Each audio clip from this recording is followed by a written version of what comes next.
uh, for most of us, we can't think design with what is happening in nature, because when we think of nature, think of it something as apart from us. It's not something which is with us and around us. So Prashant is the first person from India to have gotten a master's in biomimicry. He also is an architect from School of Planning in Delhi and has an MBA from ISB Hyderabad. He has been working in the field of, excuse me, can you mute yourself? Just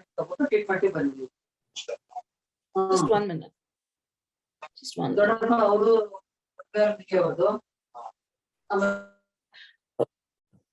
So, sorry for that. So he is also a TED speaker, and it is a great privilege to have you to talk about a subject which I was actually trying to figure out how to get into our webinar series, because it's something which is, it's not completely there, for people. When you think of environment, especially, the first thing people can say is, oh, I'm going to plant a tree. But there's so much more that we can do with nature. And I'm looking forward to your talk, Mr. Prashant. If you could unmute yourself and you can start your talk today. Thank you. Sure. So thank you for inviting me, Meenakshi ji, especially to Vivek. And it's so nice to be part of this group. I will try to introduce biomimicry.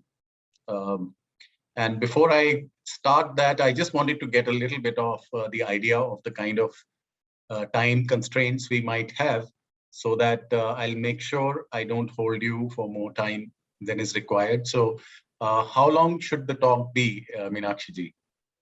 Usually we do about 35 to 40 minutes of talk, and then the question and answer keeps going as the interactions can continue. We do not have a time constraint. Okay, so we'll stick to that. We'll try to finish the presentation by 35-40 minutes, and I will be using a PowerPoint because, as you know, I have no claims to being original. I am a self-confessed mimic. We mimic nature, and even that's a big deal if we can do it correctly.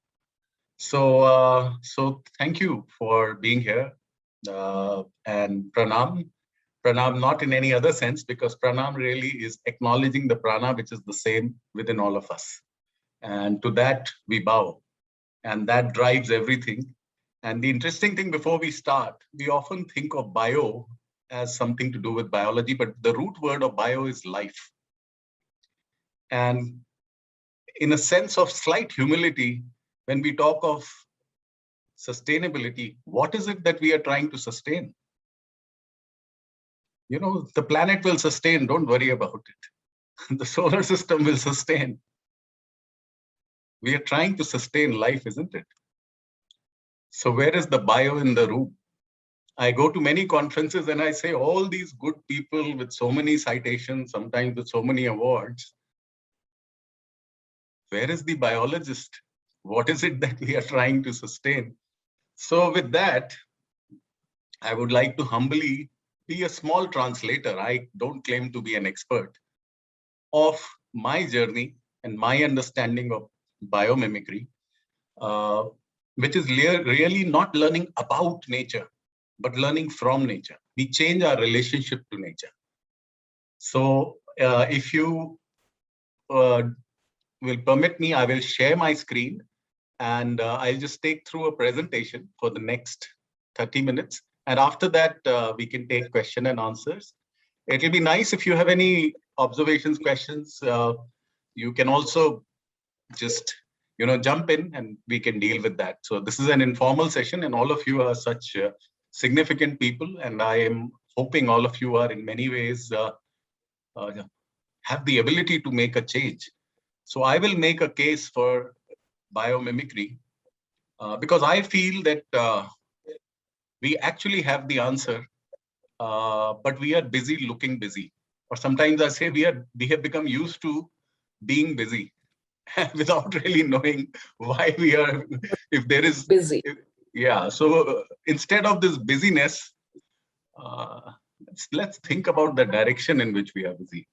Sometimes it might be okay not to be busy also. So let's explore this little journey.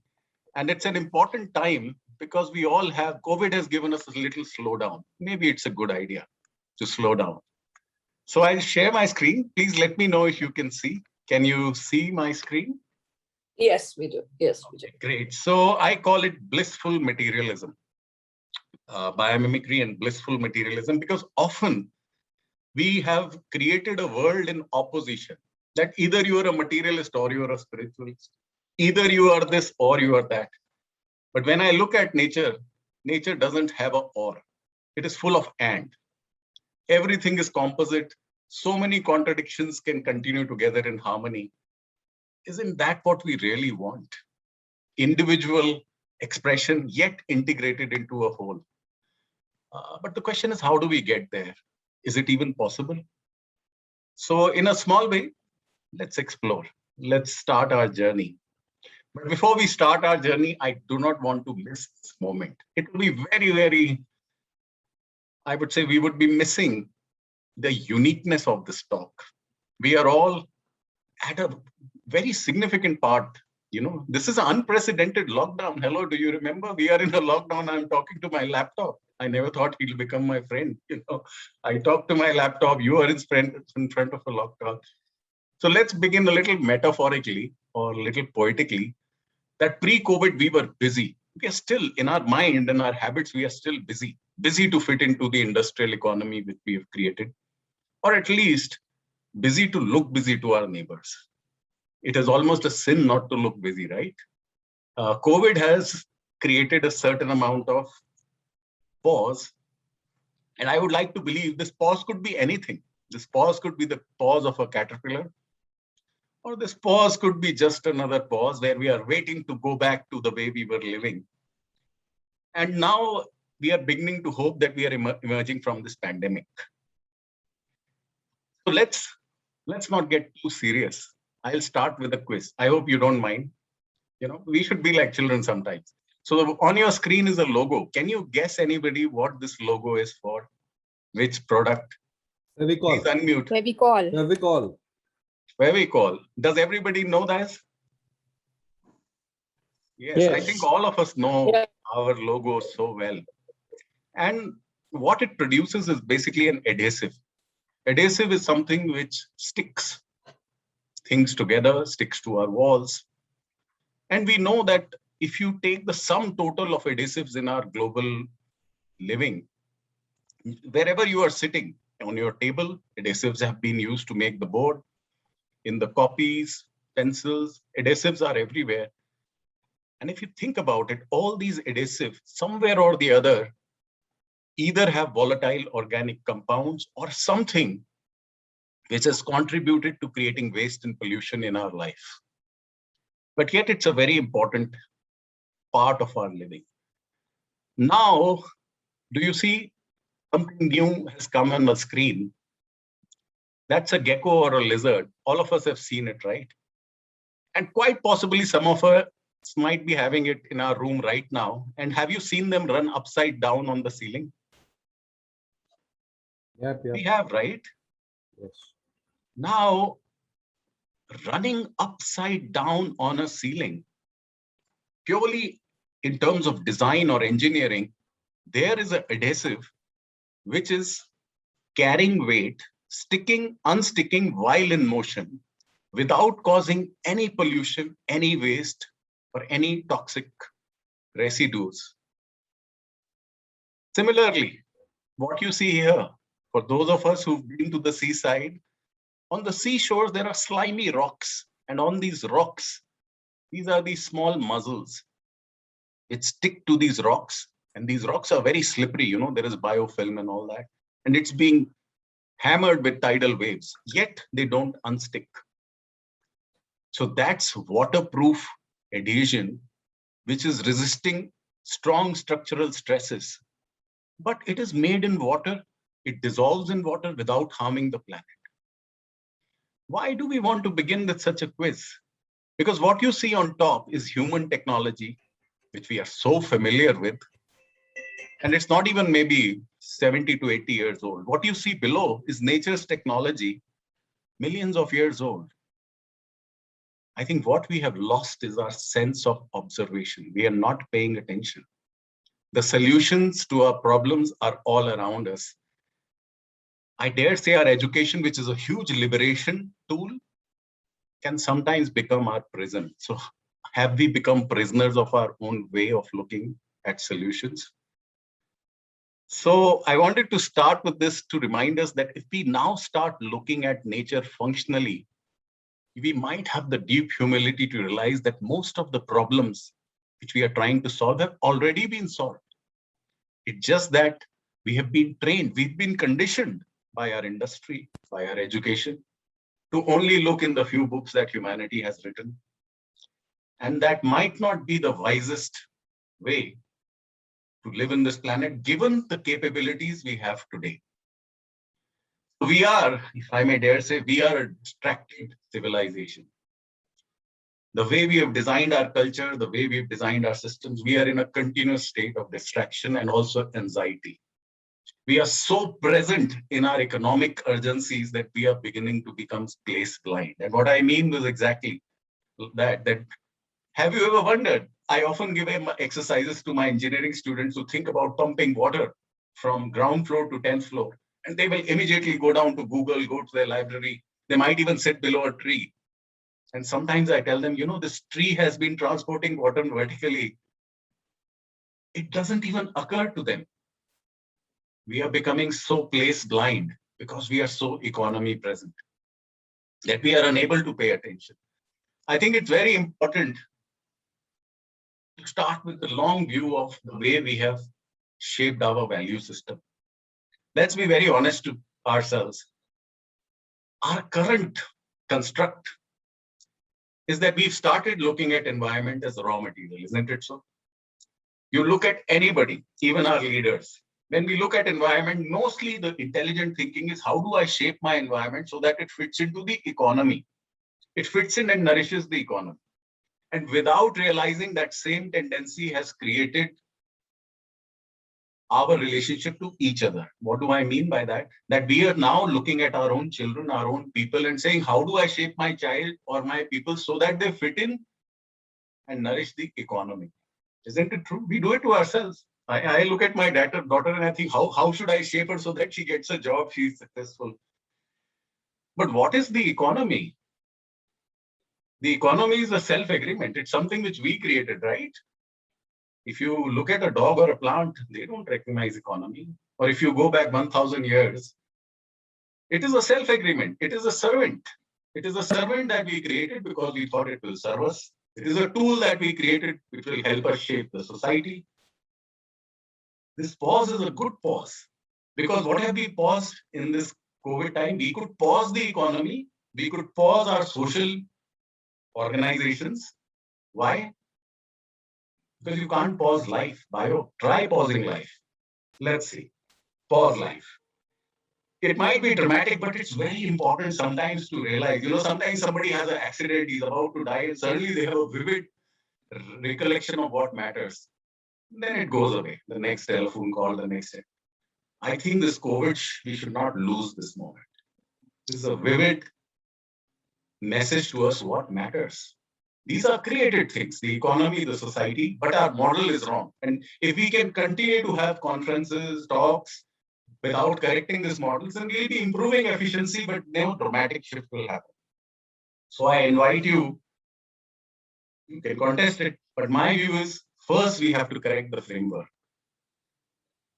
We have to recognize that we have to end our distraction, because if we work in this distracted framework, we will be unable to pay attention to the unintended consequences of our efforts. We have to get the right framework. We have to first of all acknowledge that economy should be what it was intended to be. It is a servant. If your servant becomes your master and you don't even recognize that, then it's not a very efficient way to go about it. It's 2021, October. We've got to get it back to what it was supposed to do. So an economy which is designed in service of society and a society which is designed in alignment with ecology. No rocket science. We all intuitively know that. But we end up discussing in fragments, which we will. But also this whole systems view is very important, because that's when the real question will come, that it is all very nice and moralistic, but how do we do that? And that question should come. That question should be part of every discussion. That, okay, this is the right framework, now how do we get there? Because it always begins with the right question. So the right question would be, if this is the right framework, how do we get there? And we create a framework now where not paying attention should not be an option. It should be so much part of the way we do our various things that we end up ensuring that we don't end up harming the planet. Now that's a tough problem, but the right question. And we'll see how biomimicry could be the pathway to help us get to that track. And let's not feel bad about the slowdown. You know, Gandhi once said, speed is irrelevant if you're headed in the wrong direction. What's the point of winning the race? In any case, you're going to fall in a ditch. So maybe this slowdown is good. What we need to do is figure out the right direction. And while we do that slowdown, I would like all of us to acknowledge that we are also the most spoiled and privileged generation ever. The kind of capabilities we have today are unprecedented. We have quantum computing, artificial intelligence, nanotechnology, additive manufacturing, and I dare say biomimicry, and I'll tell you why. Why am I mentioning all this? Why I'm mentioning all this is because a lot of these capabilities were never available 20, 30 years ago. But the possibilities that they allow are amazing, and we can mimic nature. So let me make a provocation or a challenge. I would say we already live in a sustainable world. We are prisoners of bad design. We have designed it wrongly. We don't have a problem of resources, we have a problem of imagination. We are still stuck in the imagination of the industrial economy. So while we have all these capabilities, we might not even know what to do with these capabilities. I think ours is the most foolish species, sorry to use that word, which first invents a technology and then it spends its time worrying about that technology. So I find people say artificial intelligence, then 99% whose taxes are making artificial intelligence, they are saying, now what will happen to my job? My guess is aliens are not coming to planet Earth because they die laughing, looking at how silly our species is. We create technologies. And while on the other side, we have these huge problems, pandemics, climate change, biodiversity depletion, environmental pollution, poverty, waste. And let me challenge you once again.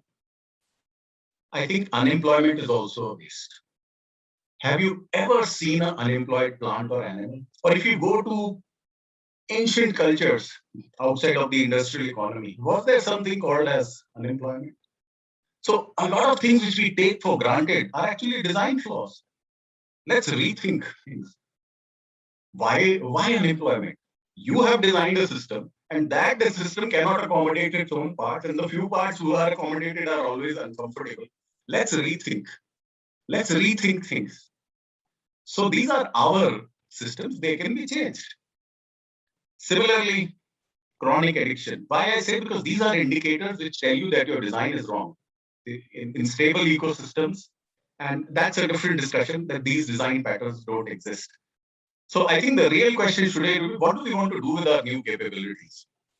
Are we going to solve these problems, or are we going to invest in going to space and come back, or invest in creating the next smartphone?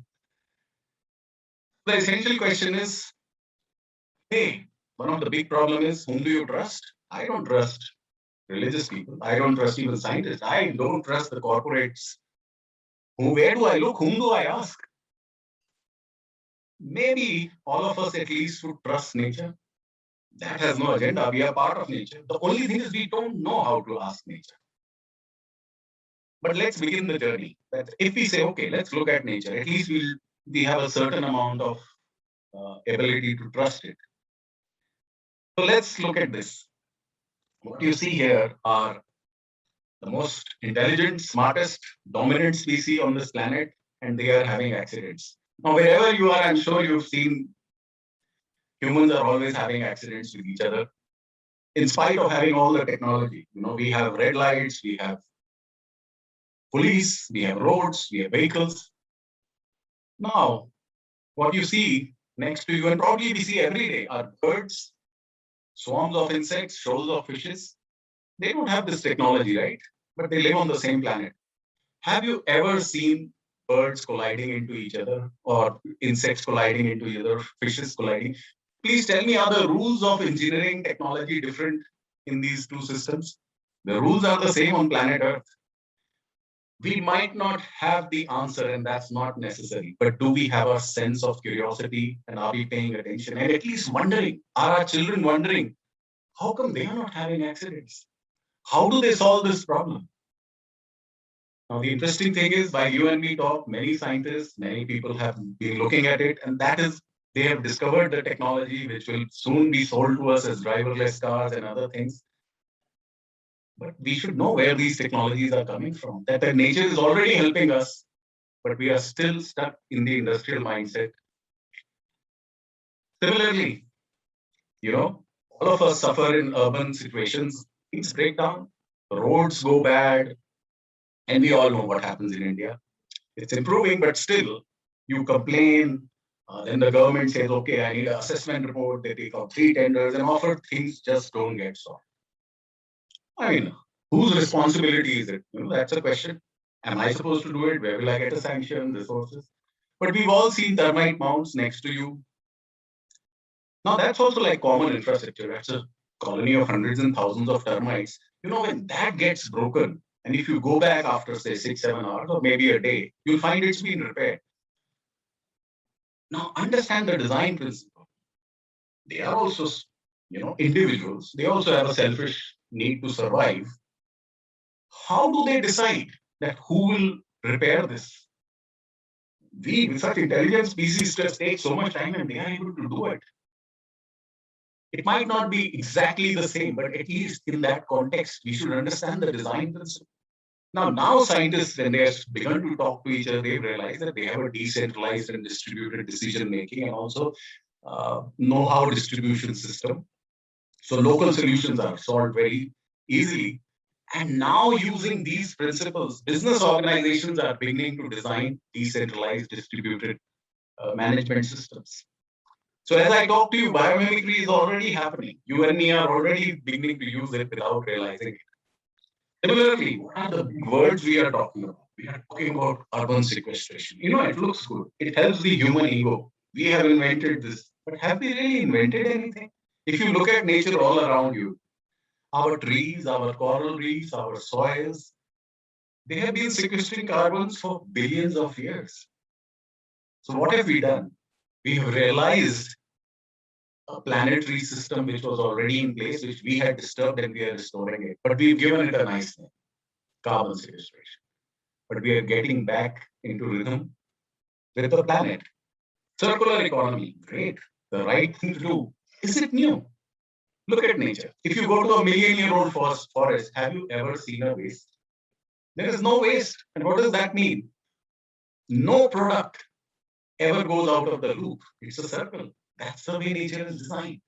We call it circular economy, which is good, but we should have the humility that what we are really doing is understanding the way the planet works in any case and getting back in line. Similarly, I love this ant species. I'm sure wherever you are, maybe 100 meters from you, there'll be some ants going about doing their stuff. Now, all of us have tried working in teams, and we do work in teams.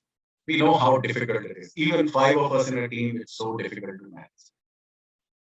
Now, ants often work in teams of thousands, often hundreds and thousands. And to work in a team, you have to take decisions. You have to accomplish tasks, otherwise you'll perish. So obviously they are taking decisions, they are accomplishing tasks. But the interesting thing is, as against us, nothing gets done if you don't have a boss, if you don't have punishment, if you don't have rewards, if you don't have police, if there's no teacher, then the class will not happen. That's the way we have tried to organize our society. Interestingly, in ants, There is no such hierarchy. They are a self-organized system. Wouldn't it be wonderful for humanity to have a self-organized society where you can be yourself and yet there is a common purpose? We might not have the answers, but do we have the questions? That how do they do it? How can they accomplish so much and become such a successful species?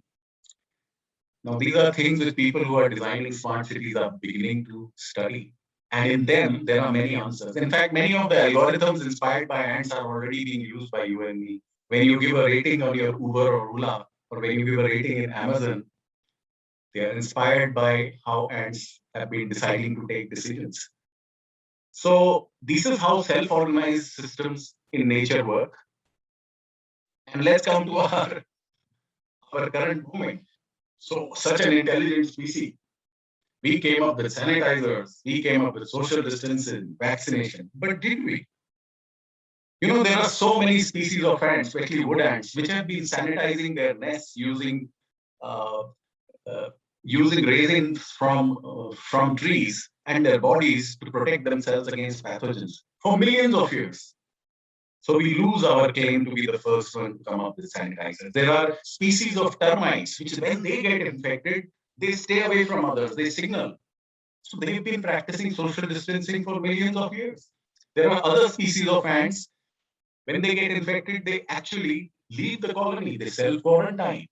And there is another species of ants where when the infection happens, instead of discarding the individual, they remove a certain quantity of the infection, thereby creating a low level of infection in the entire colony and building immunity. So there you are, that's herd immunity or vaccination. So all of these things which we think we are inventing are all around us. It's just that we are not paying attention. And a lot of people say, oh, biology, that's about soft material. I'm an industry guy, I'm an engineer. We need hard materials, tensile materials. So do we think that in nature there are no hard or tensile materials? Our humble spider web, we all know that the spider thread is actually stronger than steel in terms of weight. And yet to make and dispose of the spider thread, it doesn't harm the planet one bit. In fact, it nourishes the planet. But to make a steel thread and dispose it, we end up creating so many problems. We might not have the answer, but we should at least say, how does the spider do it? Can we copy that and solve my problem? Because today we can. That's why I started with the slide that you have the technologies, but we need a matching imagination. Otherwise, we'll simply becoming less bad, not good. And we cannot let less bad become the new good. And what you see next is a limpet. You again, this is next to the ocean. It is born and produced in the ocean, and it dies in the ocean. Its teeth are one of the hardest material, nearly as strong as carbon nanofiber, yet flexible and biodegradable. So, as scientists, with the scientific method, you say this is evidence that this can be done. A hard material, you need a hard material, it can be done. See how it does it and copy it. So, sometimes the legacy of our industries become our present. Now we have the capability to do that, but we are kind of stuck figuring out how do we make that shift. So let's take a humble look at the planet we live in. We have very clear idea of our identities as economic beings. In fact, we introduce ourselves with the degrees of separation, rather with the degrees of unity we have with each other. Haven't you seen that? When I go to conferences, people will begin with the highest degree of separation. I am a Nobel Prize winner. That separates it from all of us. Then what? I often start with it. I am a Homo sapien, and so are you. My ancestors begin from a cyanobacteria. That's unfashionable, sounds silly, but it's so important. Because on this planet, which is 4.5 billion years, at least that's what current science tells us, life has been around for 3.8 billion years under the same operating conditions in which all of that we are doing is happening. And out of these 3.8 billion years, humanity has only been around for around 350,000 years, which is not even a blink of an eye. And out of those 350,000 years, only in the last 200 years or 250 years, we've had the industrial way of life. And that has determined nearly everything that we do, our identity, the way, our knowledge base. And the institutions that were creating to support and create the industrial way of life, like today, you call yourself an engineer, a lawyer, all these institutions we have to remember were created as part of creating the industrial civilization. They are not gravity. They can be changed if we have a new imagination. So my view is it's a good time to relook that our own creation shouldn't become our prison. That can be changed if we have a different imagination. If we say industrial age is getting over, we need to create an ecological age. So maybe we need to change our institutions because we can. They are our servants. They are not our masters. So it is important to look at this and also to realize nature might have already solved many of the problems we grapple with today. And we took that little journey to show examples. And I promise you that if you start investigating, you'll find a lot of things you thought you were inventing were already there. This happened to Alan Turing, who's supposed to be the father of computers. Towards the end of life, when he was analyzing how zebras get their stripes or leopards, he realized many of the algorithms he thought he had invented. Actually, he did invent them, but he realized they existed in nature. It was a very humbling moment. And but that humility needs to be experienced. I can't preach it, but you can begin your discovery journey of questioning. So, an interesting, humbling way of telling that our greatest obstacle to discovery is not ignorance, but it's the illusion of knowledge. And that illusion is often reinforced by the rewards, the economy, or our social status. We forget that life has been around for 3.8 billion years. And in that, we start making life as our teacher. So one of the big shifts in biomimicry is that it's not good enough to be just human-centered. It's not good enough to be just economy-centered. It's not good enough to be just technology-centered. We have to be life-centered. Life with a capital I. That means all life, not just human life. So this was the one big problem that we had done. We became human-centered. And for all of us who work in the industry, you know what that means. Human-centered by the time you begin, it becomes market-centered by the time anything happens. It's consumer-centered. It doesn't work. And all life is interlinked. I mean, this one good thing the virus has told us that even a half a life like a virus can stop all of us. So you have to look at in whole systems. And the best way is then look at all of life, planetary health. The real question is, how do we do that? And that's the right question. I would think if we can get everybody, you could be of any religion, any kind of thing, doesn't matter, but at least you agree that life needs to be preserved. So that's one starting point. And why is it important? Because in biomimicry, I don't have the time to take us through all the academics. There is only one design brief of nature. So we would say, what is nature's design brief? So that design brief, which it demonstrates through the species which are allowed to carry on and those that go extinct, is that you need to create conditions conducive for life. Life with a capital L, all life. So, what would biomimicry, how do we interpret? I would say biomimicry is telling us now to create a life-centered human culture in all its manifestations. What does that mean? That means we need to now say life-centered economic systems, life-centered social systems, life-centered political systems, life-centered education systems. We don't change anything. We are simply course correcting. We are giving. Excuse me, Prashant, your voice is echoing. Okay. Can you hear me now? Yeah, but it's coming with the echo. Is So somebody using their speaker? Maybe it's points bouncing off the speaker. I'll just. Okay, so this is, and often I would like to say, and I want to share it with you. I always, since I muted everyone. Hello. Ah. Yeah. So since I was kind of It's got into the economy. It's still echoing. Okay. I don't know how to correct this. Can you hear me now? You have two businesses there which are having Zoom.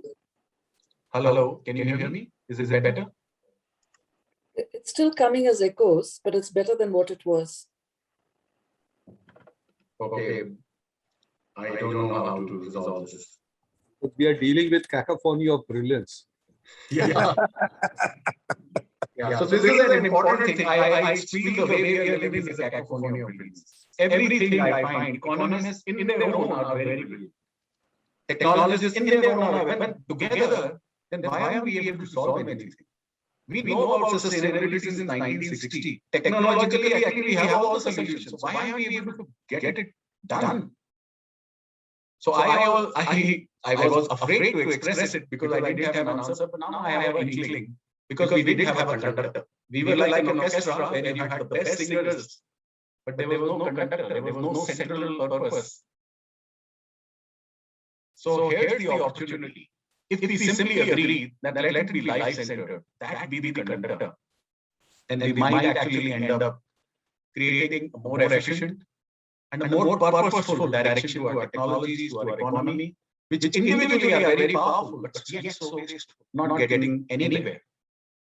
So that's where biomimicry comes in, because it gives a certain structure, a certain methodology, certain parameters without which we all know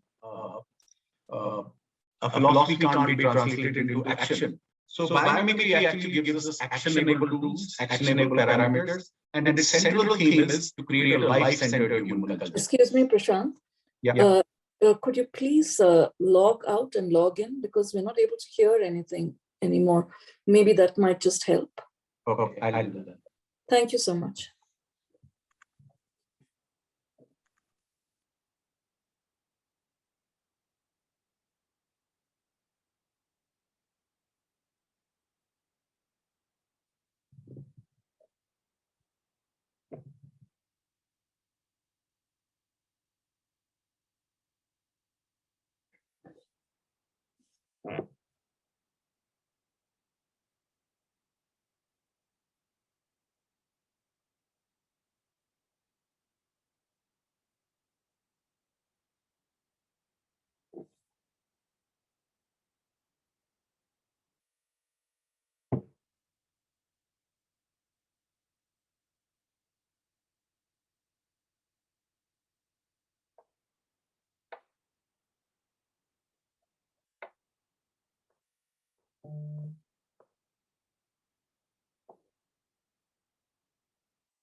Yeah, am I audible?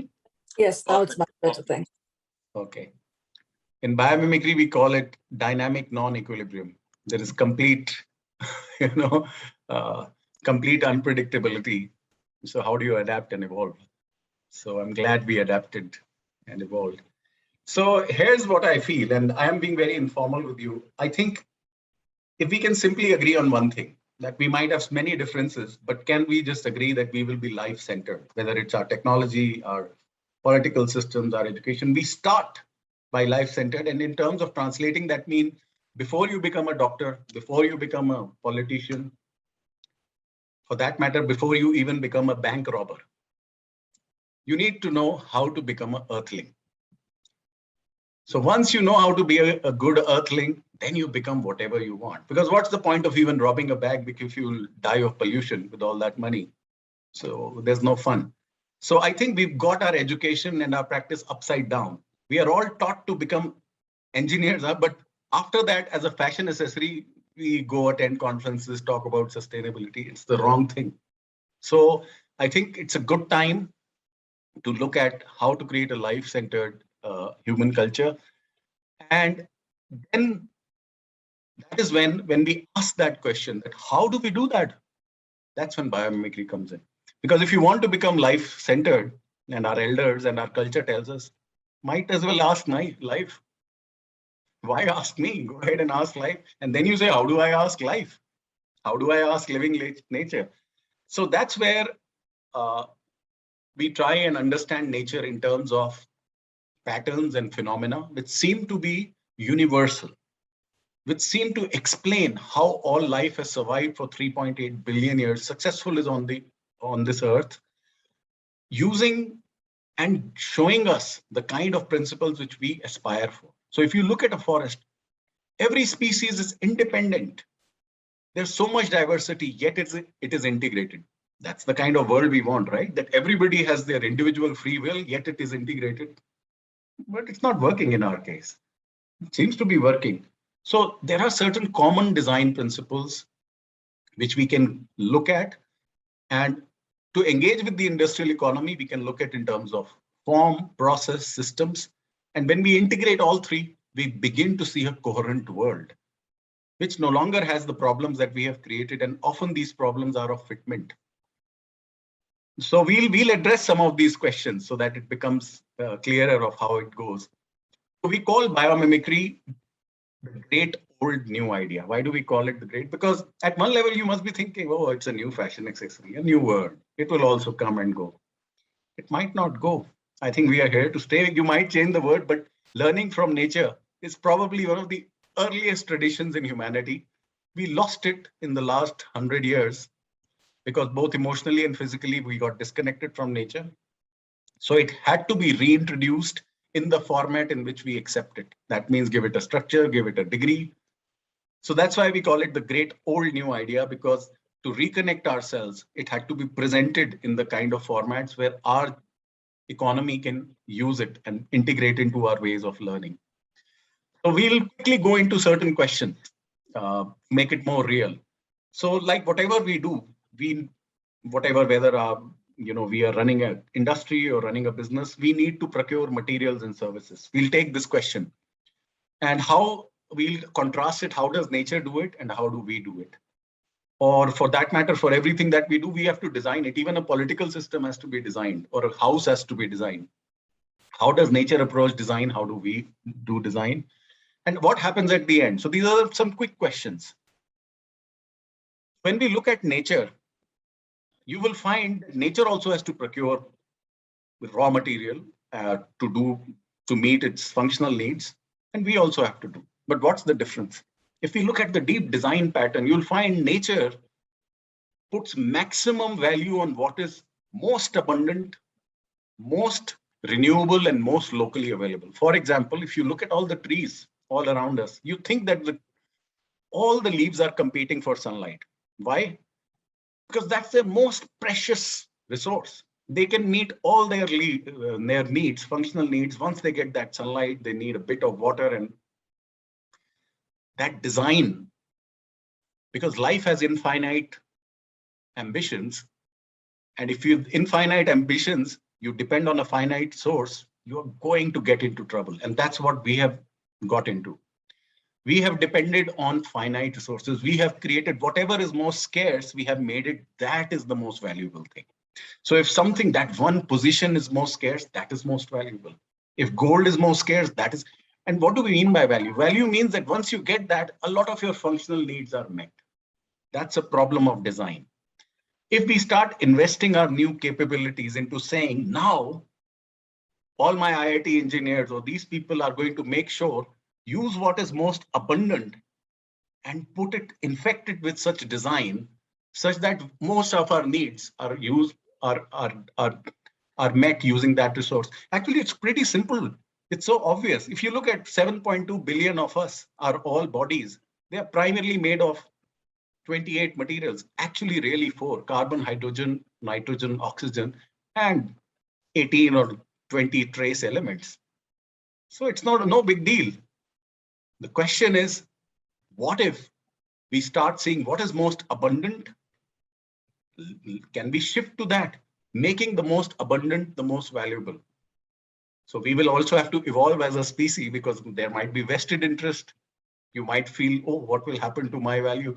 But we are trapped in our own bad designs. So that's a small shift. Another shift, if you look at nature's design, you'll find nothing in nature is ever idle. Nature finds resources extremely important. So even if there is a lion in a territory, while other predators might not be there, you'll find many other creatures, microorganisms, birds are using that territory. And when the lion goes, other people come. But let us look at the way we have designed our world. Just think about it. Think about all the vehicles that we own. It might be a cycle or a scooter or a car, and think of the sum total of vehicles. How much time do you think are we using that vehicle? I would say not more than 5 to 6% of the time. The rest of the time, it's lying parked. Lying parked, all that material, neither we use it nor we let anybody else use it. Now take this method to everything, including your table, chair, your schools. Most of the time they are lying idle. Our designs have locked resources, and yet we say there is scarcity. Let's think about it. Let's not see what we have designed is not gravity. What we have designed is our system, and that system needs to change. Maybe, and I bet you we are already beginning to change, but in a haphazard fashion. So what are the new words we are hearing? Carpooling, co-working spaces. What are they really doing? They, instead of creating new resources, they are actually moving in that direction of increasing utilization of idle resources. So instead of doing it unconsciously in a haphazard fashion, what if we do consciously? So these are certain principles. Similarly, at the end of the life, one of our biggest problems, we have so much waste. Why is there no waste in nature?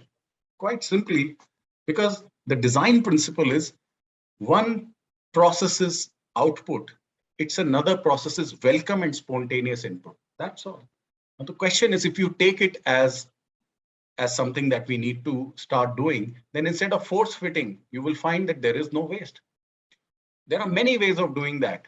And once we start getting into it, you realize that we don't have to increase resources. We just have to improve design.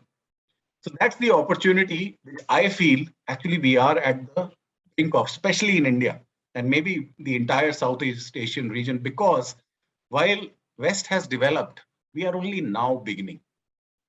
Now, either we can make the Europe of 20 years ago, or we have the opportunity to do something which makes sense given our resources, given our opportunities, and given what we know of what are the problems the West is facing. So whom do we ask again? Why not ask the place itself?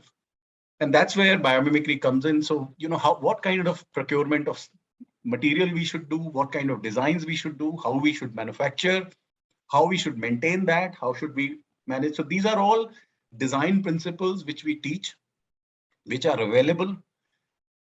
And quite honestly, sometimes I wonder that the obviousness of the solution is probably, you know, it's the legacy of what we have already invested in, is preventing it from getting imbibed. And that's why I feel that we just need a new imagination. We are already in a sustainable world. And you must be wondering, all that is good, but is it being applied? Is it working? So I just want to, although it's been a tough journey, but I want to share with you that we probably, biomimicry is the only program, you know, we talk about integrated thinking, breaking disciplinary silos. I think biomimicry is the only program which has been taught across disciplines, across age groups, and across professions. So we have taught more than 175 workshops at IIT's, National Institute of Design, NIFT, ISB, CEPT, ISRO, to 4-year-olds, to 65-year-olds. Why? Because nature doesn't recognize physics, chemistry, maths, technologies. Those are our imaginations. We created them. Nature is about patterns and phenomena. So what a wonderful way of understanding physics, chemistry in an integrated fashion. So here's an opportunity where we feel it's a great solution to what we already are saying is a problem. So here's the solution. You know, if you look at phenomena and patterns, and then through that understand your physics, your chemistry, then you have a more spontaneous, your relationship to nature changes. It's no longer a raw material. It's the source of your learning. And what's the big shift in biomimicry? It is from human-centered to life-centered. Is to in some way start thinking in terms of whole system, to recognize ourselves also as part of that entire system. But it would be unfair to not talk about, to me, what is the most important change in biomimicry. The most important change is ourselves. We ourselves are also life.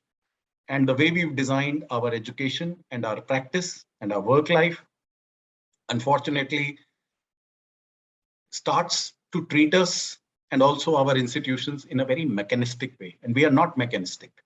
And that has created a dysfunctional society. So in biomimicry, as you will see, there is this we use this circular motif, and circle is very intentional because circle communicates wholeness, and it also in some ways conveys that you cannot separate one from the other. So we believe that in our current education and our work in our living, we need to have three aspects: ethics, reconnect, and emulate. Emulate is mainly what the popular media talks about biomimicry, which is the kind of technological innovations, other innovations which give us economic outcomes. But that's not the only thing until and unless it's balanced by two other things. So one is ethos, ethic, that we have to agree to the purpose of what we are doing. Right now, there is no ethical anchor, and there is no ethical anchor in biomimicry which has to do with any region or anything. It has to do with nature. And what is that?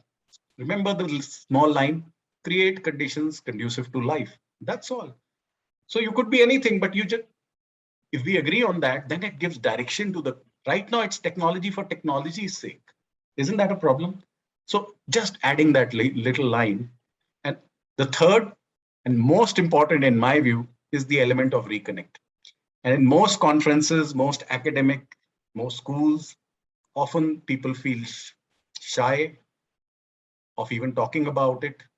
So what is reconnect? Reconnect is the emotional part of it. It is the love for nature. How do you teach love? I don't know how to do that, but you will not fight to save something that you don't love. It's all pretense. It's all intellectual. So in biomimicry, when we take our classes, we try to address all three. And it's unfortunate that our current systems don't put a value of also working on connecting children and also adults with nature. And that is so important. And our view and my submission to you is that, to me, this is the most important thing. We have enough intellectual. If intellectuals could do everything, our problems would be solved. I think it is not balanced by ethic, by a strong ethic and a strong love for nature. If you love for nature, why would you destroy it? You don't need to, attend a lecture or be given tools. So a complete education, a complete approach to a healthier, happier society would mean all three. And that's the big difference in biomimicry and the way we are training our students and our professionals. So this is true biomimicry when we do all three, and they are considered equally important and non-negotiable, not our industrial mindset that, okay, we'll just do this and not that. So that is our hope. It's a tough journey, but I hope nature will tell us that that's the only way. That's the only way to get there. But having said that, it will also question the kind of institutional silos we have created, because you cannot understand in the current silos that we are, that purely as biologists, purely as engineers, because nature doesn't recognize those divisions. So we have to learn how to work in a multidisciplinary team. And to even do that, a certain amount of training and coaching is needed. So a little bit of introduction to system thinking, system integration is important. And we deal with it every day as we teach. But once it is done, it starts creating real change. And like any good audience, please don't trust me. So don't take my word. Now I would request you to go back to all the great scientists or even spiritual leaders, and you will find that they've all been telling us in some way or the other to look at nature. Even when I was doing my architecture, some people would say, go ask the place. And I really didn't. So, Can you please mute yourself? yeah, so let's go back to where we started, that we are all in a pause. So what now? Where do we want to go back? To become fatter caterpillars? Or maybe the past is not necessarily the roadmap to the future.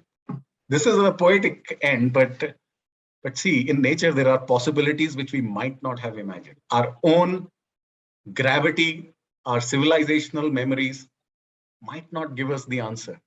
The answer might be that we have fed on the planet. Now it's time to restore, like a butterfly. The caterpillar feeds and the butterfly. I would say it's time for us to rise. We can't do it immediately, but in the small decisions, we start from where we are. Maybe small things we can start changing. And to do that, usually people say there should be some takeaway. I would say the takeaway is we can do nothing. At least let's cultivate a new habit of the mind. Like we have a habit of brushing our teeth, it doesn't take too much. So can we just begin with a new habit of the mind? Simply ask, what would nature do here?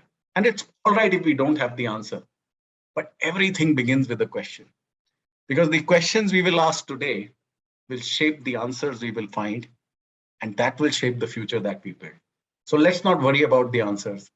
Let's just start with the question. So thank you. I think I've taken more time than, if there are any questions, I'll be glad to take the questions. Fantastic presentation, Prashant. This is exactly what I was looking for people, especially in Rotary. And, you know, when the word sustainable comes, most people think of it in terms of economy, because that's where we are geared at, rather than taking a look into ourselves. Thank you so much for this wonderful talk. The floor is open for questions, and Vivek will moderate. Thank you so much, Meena ma'am. Well, after this wonderful presentation, which ended actually with a question, I'm very sure that many of our audience must be ready with some questions at least in your mind. If not at the moment, but maybe a little later. But if you have at the moment, well, the man of the moment is here in front of you. Don't waste any moment and throw your question on the floor. I think Kedar wants to ask. Go ahead. Hi, Prashant. SPI 7981 batch, that is the first connect. Oh, so I should call you sir, you are my senior. Oh God, good gracious, that's a little too hard. I did my MURP with Professor Bijit Ghosh, ancient times. So that's what I am. I see a few things which I would, first of all, an excellent presentation and superb coverage. I think what I have a lot of my learning in defense and a lot of observation from defense and being in the systems, all three and other whatever is required. See, one of the things is, you know, the word caterpillar. You know, I always call the destructive instrument or the technology which we have brought in. Its origin is biomimicry, because caterpillar tractors, caterpillar name, the movement and everything, it follows the caterpillar which you just showed. I think we now need to look at other options, including the stealth between China and America, which is happening, the Falcon. There were a lot of literature in the recent past which I was studying. You know, it's from the, again, the nature. And the next part which comes about, including understanding the spiders. You know, that's one thing which we have been following. We are following the bats also. You know, especially NASA does a lot of studies and a lot of research using that, and including the Israelis. So biomimicry is there with us, and everything has been there. You know, I would look at it, but the way you presented it, I think the names which you suggested at the bottom, the institutions, I think the list has to increase, and so should be the people also. I think that is very, very critical, because I think if you are teaching in CEPT, and at least from a planner's perspective, I would say IIT, CEPT and SPA, at least from the planning fraternity, and of course, a lot of them from the landscape design, I think we need to understand what are we looking at. Engineering, of course, because we copied everything from there. I won't even say mimicry. We copied and copied it wrongly. जैसे school में हम लोग copy करते थे गलत चीज, तो वैसे ही करते हैं, thinking that we are copying the right thing. I think the results are visible, and we need to correct ourselves. Super presentation. I'll take the details from Meena and get you onto the crazy things which I also do. So SPIs have to be crazy. सीधा तो सोच नहीं सकते. So what I will do is I'll get you on board and introduce you more talks in the Rotary Circle and even also in the professional circles. Thank you very much. Super. Thank you so much. I just wanted to respond a little. So that's the big differences which I talked about towards the end, that a lot of things which are biomimetic engineering, because that's emulation without purpose, or the purpose which is not creating conditions conducive to life. So that's the course correction which we are trying to integrate. I don't know that NASA has the Glenn Center for Biomimetic Research. They are also beginning to talk about creating conditions conducive to life, but it's never easy. We have a historical memory of war. We have a leadership which is still thinking that, oh, become practical, you're too poetic. It will take time. It will take time to, 200 years ago, none of us would have agreed that there will be elections and there won't be kings. But today, there are elections. 100 years ago, women must be saying there will be no voting, equal rights. Today, there are. So we can change these military guys also.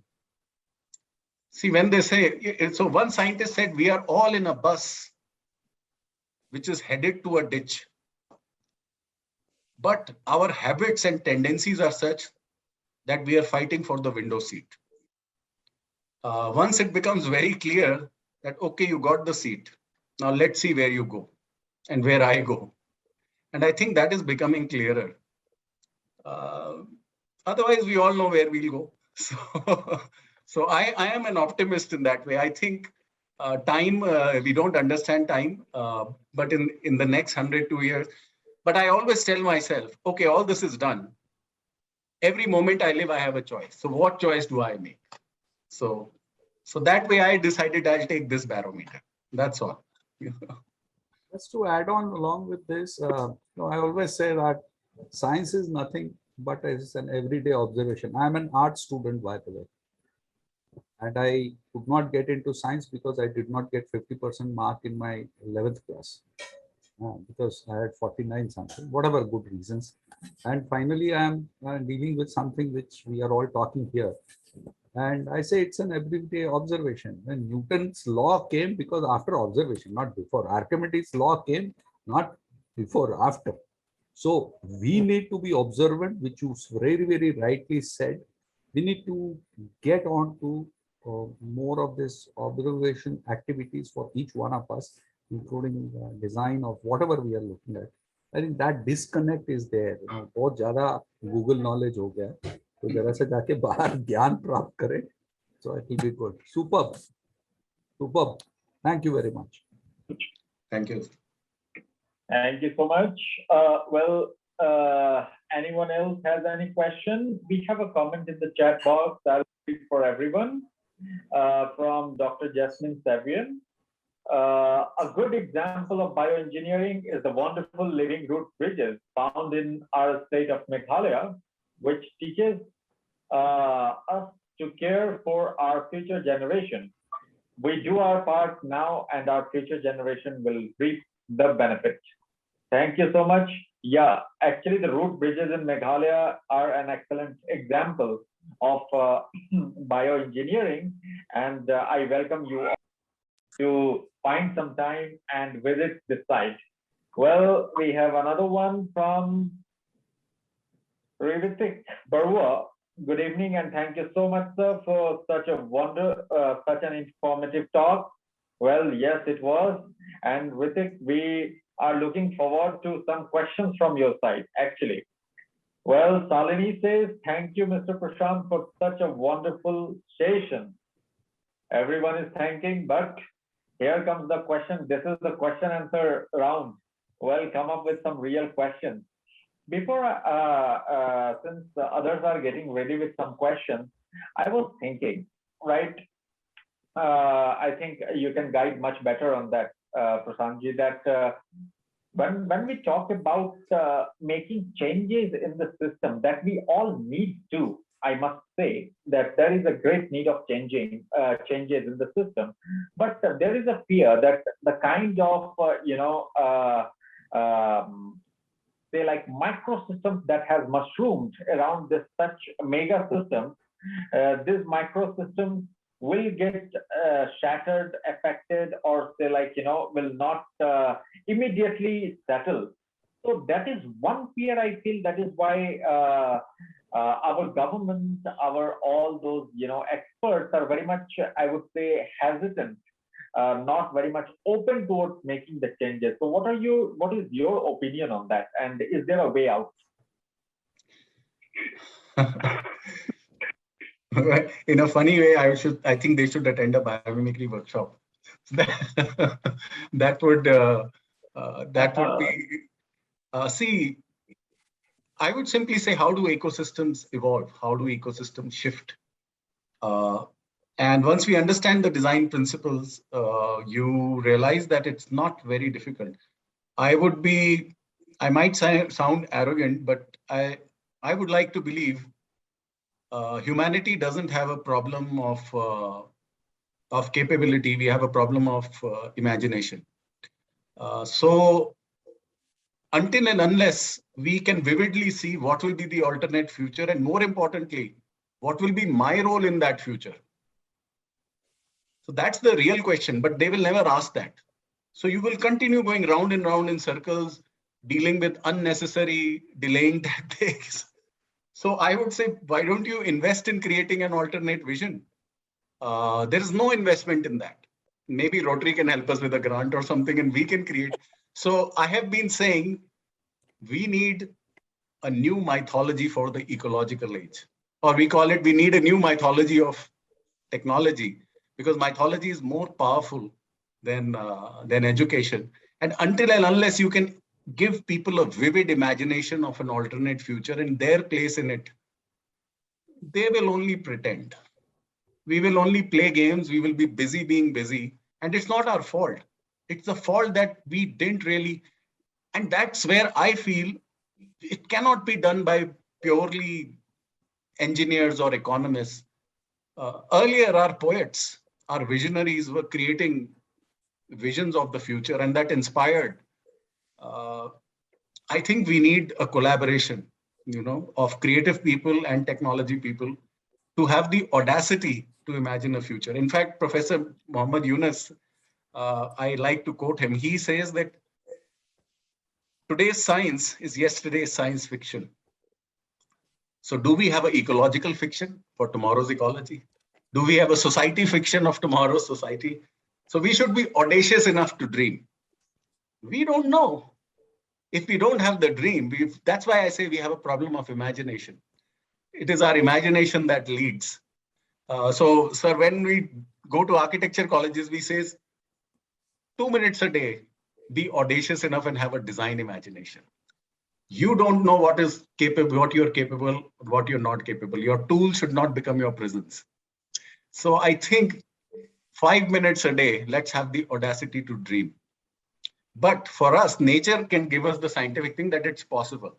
So, so I think we have to invest. We have to invest in creating a vivid imagination of an alternate future. And once people see that, then I think it might be unstoppable. Right now, nobody really sees it. It's good. It feels good. People go back, then a phone call comes, then you're back to you. But if we could create that imagination, I feel we could change things. That's my view. For the last 1 year, actually, we've been begging around trying to find resources. We have a project called a mythology for the ecological age. Well, really very wonderfully replied. And I would say that Einstein, during his days, he mentioned to his students during his lectures that if you cannot imagine, you are actually dead. He used to imagine the entire thing. I mean, entire theories and whatever concept he developed, he used to imagine it, and then he did everything. So that is, I think, very rightly, you have very rightly imagination. Yeah. Is there any other question we have from Ms. Indra Thapa? It's not a question, rather, thank you, Mr. Prashant. Yes, we need to sustain ourselves and be life-centered and observant. A wonderful session. Thank you. Well, anyone else with? I just have whatever we observe from nature, we only take it for destroying something. It doesn't seem to be something that we want to, and that seems to be, I think, you're showing all the termites and ants and everything, and I'm an ecologist with an interest in insects. That's what I just feel is like we'll never ever reach that stage of cooperative, this thing that is right from thrips to ants and bees, because we can never think of ourselves as a social unit, whether family or not. It's always we are individuals. Well, that's our current state. But that's where we feel that the ethical component is now non-negotiable. Technology without purpose is not biomaking. If you look over history, ethics was always confused with religion and spirituality. People do not know how to get out of it because we do not have something that we can think bigger than us, because we think anytime you see people climbing the Everest, they've conquered Mount Everest. It's that instinct in humans to saying that I have put something down, and I think our arrogance is going to be our end, and I think world will go on still, and it's good. Yeah, that the planet has no problem. But I just want to add something, because I generally hesitate to add this because we have become so scientific. But I have been reading about Newton. I've been reading about Einstein, Tesla, Buckminster Fuller. And I found that there is an entire mythology which says that most of these geniuses were eccentric. And I got curious that is there a pattern in eccentricism? You will find a lot of these people actually use the word meditation or silence. And that is called eccentricity, but their equations are celebrated. I think our education is incomplete. Newton used to say that it is in unbroken silence and a state of meditation that I see the answers. Why is this not taught? Why is this called eccentricity? Einstein say, I try 99 times and nothing comes to me. Then I swim in silence and the answer comes to me. Why is this eccentricity, and why is E is equal to MC squared knowledge? Let's leave it to the student to decide. So I think there is an incompleteness to who has selected what is to be taught and what is not to be taught. So maybe we need a little bit of cleaning up of our frameworks. Yeah, there is another interesting book which I had selected from the footpath in Mumbai way back in '83. It says The Mechanical Man, Michelangelo. And I tell you, that book is so pure in its interpretations and its drawings, including the aeroplane by the Wright brothers. And the way it has been put across, if you read that, you realize that we have been kind of sandwiched, standardized, pocketed, whatever you want to say, and we work in that. And if anybody thinks beyond that, probably then you are either, I wouldn't say eccentric, but you are mad, you are childish, you are stupid, or whatever the words which we hear from our teachers, and we continue to do it. This child is not possible to be kind of tutored. And what Meenakshi was saying is, को बांध के रखने में कठिनाई हो रही है. No, that is not what we are looking at. So somehow we feel कि बहुत ज़्यादा disciplining and leaning and whatever we want to call it. And coming back to again the SPA days, we had late Professor Bijit Ghosh. He used to say, think wild, socho. Oh, don't follow Lee Corbusier. Don't follow this. Go and see Jaipur, go and see Madurai, go and see Krishnapalli. And he would narrate and say, go to Sun Temple and go and come back and tell me that you have observed town planning. So what we have done is we have regimented ourselves. Discipline चाहिए, because हमको वैसा ही करना है. Fuzzy mathematics आया तो थोड़ा बहुत at least we started getting out of yes and no. I think we need to operate at that level that we go much broader and much more detailed. Awesome. We have a, Meenakshi, thank you very much. We have a question from Rotarian Satyamurthy. Are there any contests conducted to encourage biomimicry? Yes, globally, there is a competition called the Biomimicry Global Design Challenge. We have been wanting to do the same in India.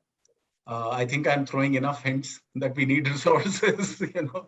We would love to do this. And these competitions, fortunately, this time there is a team from India which got shortlisted. They designed a sewage treatment plant based on how cows digest, wastage. And okay, let me disclose that I was one of the judges of one stage. So I can't reveal much, but this time also, surprisingly, I found two teams from India who had done some amazing work on water inspired by cactus and others. So this is happening globally.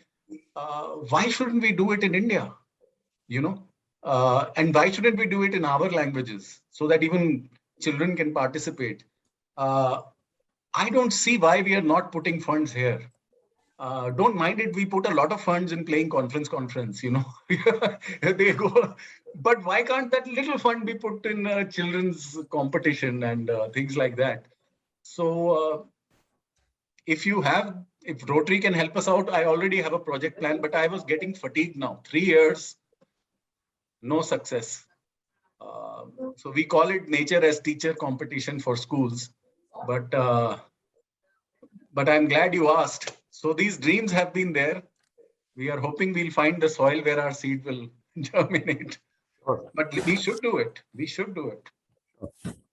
Thank you, sir.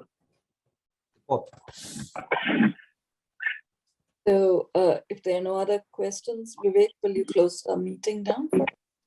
Yeah, I think we should because it's already 8:30, and I would. You're muted. So thanks. Yeah.